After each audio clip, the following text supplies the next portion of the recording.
কেউ কেউ এখানে বলেছেন যে ফ্যাসিবাদ চলে গেছে। না, ফ্যাসিবাদ যায় নাই।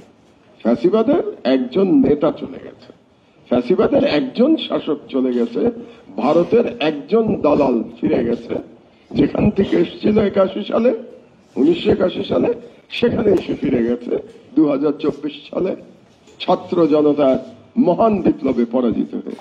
কিন্তু ফ্যাসিবাদ ঠিক জায়গায় আছে। আপনাদেরকে একটা প্রমাণ দিই। 3.5 মাস হয়েছে মাত্র, না? হাসিনার পতন হয়েছে 3.5 মাসের থেকে 2-1 দিন বেশি হতে পারে, বা 3.5 মাস, 3.5 মাস তো, তাই তো। অথচ গতকাল বাংলাদেশ ব্যাংকে একটা নির্বাচন হয়েছে তাদের অফিসারদের। আপনারা এটাকে ইগনোর করছেন, আমি দেখতে পাচ্ছি। সরকার ইগনোর করছে, রাজনৈতিক দলগুলো ইগনোর করছে, আমি কিন্তু ইগনোর করছি না। সেই নির্বাচনে ফ্যাসিবাদ সমর্থিত প্যানেল পূর্ণ প্যানেলে জয়লাভ করেছে 3.5 মাসের মধ্যে। আমাকে বলেন, পৃথিবীর আর কোন দেশে কোন বিপ্লবের 3.5 মাস পরে পরাজিত ফ্যাসিবাদ তারা নির্বাচনে দাঁড়াতে সাহস পেত? তাহলে বাংলাদেশে সাহস পেল কেন? শুধু সাহসই পায় নাই, তারা পালিয়ে না গিয়ে সাহস পেয়েছে এবং তারা জয়লাভ করেছে। আমাকে যুক্তি দেওয়ার চেষ্টা করছে আজকে সরকারের 2-1 জন যে 16 বছরে তারা সবাই সব ফ্যাসিবাদের সহযোগীদের, ছাত্রলীগের পান্ডাদের বাংলাদেশ ব্যাংকে চাকরি দিয়েছে। তো বাংলাদেশ ব্যাংকে চাকরি দিয়েছে, সুতরাং ইলেকশন রেজাল্টে তারা ফ্যাসিবাদের পক্ষে রায় দিয়েছে। আমার প্রশ্ন দুটো। 1 নম্বর প্রশ্ন, তাহলে এই 3.5 মাস এই ছাত্রলীগের পান্ডারা, পতিত ফ্যাসিবাদের দালালরা চাকরি করলো কেমন করে বাংলাদেশ ব্যাংকে? 3.5 মাসের মধ্যে আপনারা সেখানে কোনো শুদ্ধি অভিযান চালাতে পারলেন না। তখনকার ডেপুটি গভর্নর এখনো বসে আছে। কেন এটা গুরুত্বপূর্ণ আরেকটু পরে আমি বলবো ব্যাংকের আলোচনায়। এখনো বসে আছে সেখানে। আর যদি সেটাই সত্যি হয়ে থাকে যে আপনারা এই শুদ্ধি অভিযান চালাতে পারেন নাই, তাহলে আপনাদের যে গোয়েন্দা সংস্থা এনএসআই, ডিজিএফআই, তাদের তো জানানোর কথা যে ওখানে কিন্তু ফ্যাসিস্ট শক্তি বহাল তবিয়তে আছে। তাহলে আমি আসছি, তাহলে আপনারা এখন ওখানে নির্বাচন দিলেন কেন? কেন নির্বাচন দিলেন? নির্বাচনে কি তারা ছিল আপনাদের যে শুদ্ধি অভিযান না চালিয়ে আপনারা আগাছা পরিষ্কার না করে সেখানে নির্বাচন দিলেন? কি মনে করে নির্বাচন দিলেন? বাংলাদেশ ব্যাংক কতটা গুরুত্বপূর্ণ এটা আপনারা বুঝতে পারলেন না? এই যে একটু আগে আমাদের ফুয়াদ ব্যাংক লুটের কথা বলে গেল, এস আলমের লুটের কথা বলে গেল। এই 16 বছর ধরে লুটপাট কি বাংলাদেশ ব্যাংকের সহযোগিতা ছাড়া হয়েছে নাকি? বাংলাদেশ ব্যাংকের কর্মকর্তারা যদি সহযোগিতা না করে থাকে, তাহলে কি এস আলমের পক্ষে, বেক্সিম কোর সালমান রহমানের পক্ষে, মহিউদ্দিন খান আলমগীরের পক্ষে, এদের পক্ষে, তারপরে নাসার নজরুলের পক্ষে ব্যাংক লুট করা সম্ভব হয়েছে বাংলাদেশ ব্যাংকের অডিটের সহযোগিতা ছাড়া? এই বাংলাদেশ ব্যাংক থেকে কি রিজার্ভ চুরি হয়ে যায় নাই? বাংলাদেশের সেই রিজার্ভের চুরি কি আজ পর্যন্ত ফেরত এসছে? আসে নাই। সেই রিজার্ভের জন্য যে দায়ী গভর্নর আতিয়ার রহমান, সেই আতিয়ার রহমান কি গ্রেফতার হয়েছে এখন পর্যন্ত? হয় নাই। কেন হয় নাই আতিয়ার রহমান গ্রেফতার? এবং তখন যারা সহযোগিতা করেছে আতিয়ার রহমানকে এই বাংলাদেশ ব্যাংকের টাকা লুটপাট করতে, সেই সমস্ত অফিসাররা তো এখনো বহাল তবিয়তে বাংলাদেশ ব্যাংকে চাকরি করছে। তো তাদের বিরুদ্ধে কোনো অ্যাকশন হয় নাই কেন? আপনারা বিভিন্ন লোককে গ্রেফতার করছেন এবং অনেক মামলা হচ্ছে, বাংলাদেশ ব্যাংকের অফিসারদের বিরুদ্ধে মামলা হয় নাই কেন?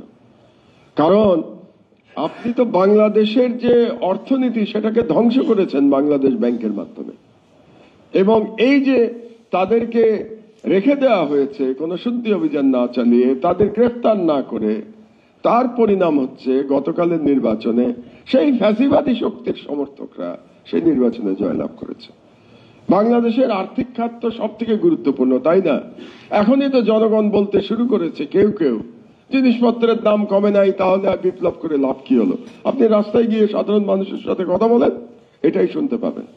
তার মানে হচ্ছে যে জনগণকে খুশি করতে হলে, বাংলাদেশের ভেঙে পড়া অর্থনীতি ঠিক করতে হলে আগে তো আপনার আর্থিক খাতে সংস্কার করতে হবে। আপনি আর্থিক খাতের দায়িত্ব কাদেরকে দিয়েছেন? কোন 3 জন সব থেকে শক্তিশালী বাংলাদেশের আর্থিক খাতে এখন? এক নম্বর ডক্টর সালাউদ্দিন আহমেদ, তিনি হলেন অর্থ উপদেষ্টা। 2 নম্বর ডক্টর দেবপ্রিয় ভট্টাচার্য, তিনি হলেন সংস্কার কমিশনের প্রধান। 3 নম্বর হলেন ডক্টর আহসান মনসুর, যিনি বাংলাদেশ ব্যাংকের গভর্নর। এই 3 জনের অতীত ইতিহাস কি বলে?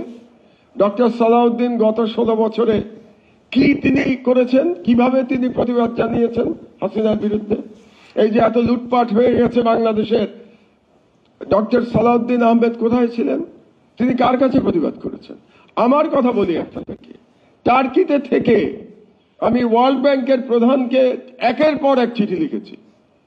সেই সব চিঠি আমি ছাপাবো যখন আমার দেশ ইনশাআল্লাহ আগামী 1 মাস পরে আবার চালু হবে। চিঠিতে কি বলেছি জানেন? আমি সেই সব চিঠিতে বলেছি, এবং একটি চিঠির রিপ্লাই দিয়েছে ওয়ার্ল্ড ব্যাংকের চিফ বাংলাদেশে যে আছে। আমি বলেছি যে আপনারা না গুড গভর্নেন্সের কথা বলতেন আমাদেরকে না শোনাতেন যে আপনারা দুর্নীতির বিরুদ্ধে। তাই যদি হয়ে থাকে তাহলে বাংলাদেশের ইতিহাসের সব থেকে বড় দুর্নীতিবাজ একটা সরকারকে আপনারা আর্থিক সহায়তা কেন দিচ্ছেন? আপনারা তাদেরকে ঋণের পর billion dollar IMF, world bank, ADB billion dollar ঋণ কেন দিচ্ছেন তাদেরকে? শেখ হাসিনা প্রতিটা স্ট্যাটিস্টিক্স ভুয়া স্ট্যাটিস্টিক্স দিয়েছে। আমি জানি না এখানে কোনো অর্থনীতির ছাত্র আপনারা কেউ আছেন কিনা, কিংবা IB এর ছাত্র আছেন কিনা। আমি IB এর ছাত্র ছিলাম। এখানে যে জিডিপি গ্রোথ দেখানো হয়েছে, পার ক্যাপিটা জিডিপি দেখানো হয়েছে, অল আর ম্যানিপুলেটেড। কদিন আগে ডক্টর সালাউদ্দিন বলেছেন, 3-4 দিন আগে। তো এতদিন এখন বলছেন আপনি তো বাংলাদেশ ব্যাংকের গভর্নর ছিলেন এক সময়। আপনি কি চিঠি লিখে জানিয়েছিলেন ওয়ার্ল্ড ব্যাংক? আপনি কি কোনো সংবাদ সম্মেলন করে বলেছিলেন যে এই স্ট্যাটিস্টিক্স গুলো ভুয়া? কিন্তু আমি টার্কিতে বসে চিঠি লিখেছি, আমি প্রতিবাদ জানিয়েছি, এবং তাদেরকে বলেছি আমি ওয়ার্ল্ড ব্যাংকে, এবং এই প্রশ্ন আমি তুলব যে তোমরা এই দুর্নীতিপরায়ণ সরকারকে যে টাকা দিচ্ছ, সেই ঋণ পরিশোধ করার দায় বাংলাদেশের জনগণ গ্রহণ করবে না। কেন গ্রহণ করবে না? কারণ এই ওয়ার্ল্ড ব্যাংক IMF এর টাকা লুটপাট করা হয়েছে। এই ওয়ার্ল্ড ব্যাংক IMF এর টাকা দিয়ে বিদেশে পাচার করা হয়েছে। এস আলম সিঙ্গাপুরে সাম্রাজ্য গড়ে তুলেছে, সমিট গ্রুপ সিঙ্গাপুরে সাম্রাজ্য গড়ে তুলেছে, জয় হাসিনার ছেলে জয় আমেরিকাতে বিলিয়ন ডলার দিয়ে সে রাজকীয় জীবনযাপন করছে, বিশাল তার বাড়ি সেখানে এই টাকা দিয়ে। এবং ঋণ কার ঘাড়ে রেখে গেছে? আপনাদের ঘাড়ে। আপনারা আজকে যারা ছাত্র, আপনারা যারা কর্মজীবনে প্রবেশ করবেন, এই মিডিয়ার আমার ইয়াং ভাই বোনেরা যারা এখন রেকর্ড করছে, ছবি তুলছে, তাদের ঘাড়ে, তাদের সন্তানদের ঘাড়ে ঋণ রেখে গেছে।